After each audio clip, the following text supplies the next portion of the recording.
இன்றே டவுன்லோட் செய்து உங்கள் ஃபேவரட் ஷோக்களை என்ஜாய் பண்ணுங்க. டாக்டர் டாக்டர் ப்ளீஸ், மறுபடியும் உங்ககிட்ட கேட்குறேன். என்னை பற்றி ஏதாவது ஒரு சின்ன விஷயம் தெரிஞ்சா கூட தயவு செஞ்சு அதை என்கிட்ட சொல்லிடுங்க. உங்களுக்கு நான் சொல்றது புரியும்னு நினைக்கிறேன். ஆதி, நீங்க எந்த மாதிரி சிச்சுவேஷன்ல இதெல்லாம் என்கிட்ட கேட்டுட்டு இருக்கீங்கன்னு என்னால புரிஞ்சுக்க முடியுது. ஆக்சுவலா இந்த மாதிரி விஷயத்தெல்லாம் நாங்க டிஸ்கஸ் பண்ணவே கூடாது. இப்ப நீங்க கேக்குற கேள்விக்கு என்னால முழுசா பதில் சொல்ல முடியலனாலும் சின்னதா ஒரு இன்ஃபர்மேஷன் மட்டும் கொடுக்க முடியும். தேங்க்ஸ் டாக்டர், தயவு செஞ்சு என்னன்னு சொல்லுங்க. சொல்றேன் ஆதி, ஆனா உங்ககிட்ட சொல்ல போற விஷயத்த நீங்க கேட்டு ஷாக் ஆக கூடாது. ஆதி, உங்களுக்கு அடிக்கடி ஹார்ட்ல பிரச்சனை வருதுல்ல? ஆமா டாக்டர். அதுக்கு காரணம் இருக்கு ஆதி. ஏன்னா உங்களுக்குள்ள இருக்கிற இதயம் உங்களோடது இல்ல ஆதி. இன்னொருத்தருக்கு சொந்தமான இதயம் தான் உங்களுக்குள்ள இப்போ இந்த நிமிஷம் துடிச்சுக்கிட்டு இருக்கு.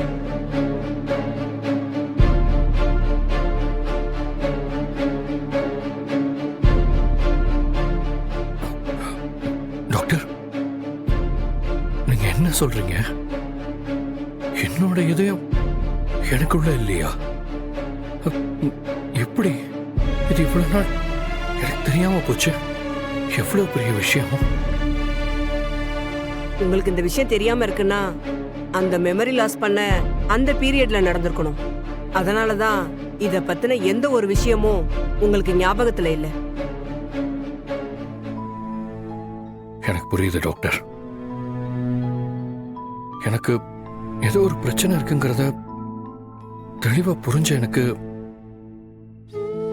அது என்னோட இதயம் சம்பந்தப்பட்டதுன்னு தெரிஞ்சுக்க முடியாம போச்சு.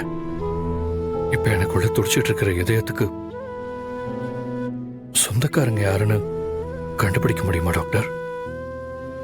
ஒருவேளை அவங்க மூலமா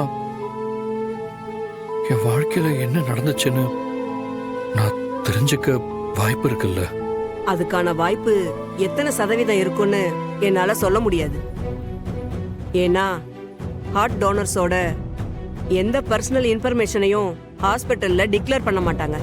அப்ப எனக்கு எந்த ஹாஸ்பிட்டல்ல இந்த ஹார்ட் டிரான்ஸ்பிளான்டேஷன் நடந்துச்சுன்ற விஷயம் உங்களுக்கு தெரியுமா? எனக்கு தெரியாது ஆதி.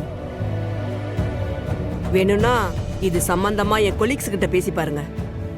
அவங்க மூலியமா ஏதாவது தெரியலாம். ஏன்னா கண்டிப்பா டோனர்ஸோட லிஸ்ட், அவங்கள பத்தின டேட்டா பேஸ் எல்லாமே ஹாஸ்பிட்டல் ரெக்கார்ட்ஸ்ல கண்டிப்பா இருக்கும். ப்ளீஸ் டாக்டர், நீங்க எனக்காக அதை விசாரிச்சு சொல்ல முடியுமா? கண்டிப்பா ட்ரை பண்ணி பார்க்கறேன். கொஞ்சம் வெயிட் பண்ணுங்க.